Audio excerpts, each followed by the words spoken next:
Hello guys, welcome back to NFT Inspo. For today's video, we're going to show you how to make Uber Eats a driver account. So if you're interested, let's start our tutorial. So there's a few steps that you should be following here to start creating your account.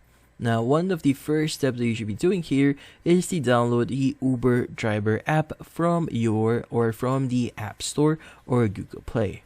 Now, for step 2, you need to sign in or register. So to register, you should be at least 18 years old, have a motorbike or a car, and also a tip, register using your full name and surname as it appears on your identification card or document to make it a lot easier for you. Now, for next step, which is step 3, you need to choose the city where you plan to operate. Now, for step 4, select the type of vehicle you'll use for delivery. So it includes motorbikes or car.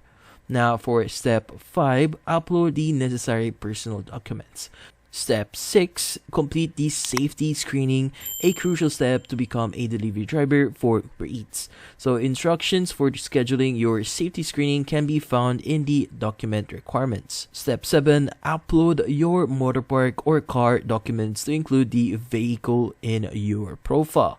Now, step 8, once your documents are uploaded, they will be reviewed and approved. Your registration process will be completed and your account will be set up. So please note that activation may not be immediate as Uber Eats does not always add new couriers. So keep your contact details updated for future communication regarding demand in your area. Now, step 9, you'll need an insulated delivery bag for the Uber Eats deliveries. You'll receive a link to purchase this bag when your account is ready, and don't purchase the bag before receiving instructions to do so.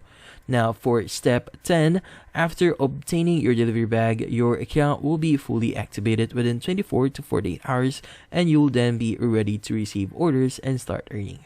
And that's about it. So hopefully this video was able to help you. Like and subscribe to NFT Inspo. Thank you for watching.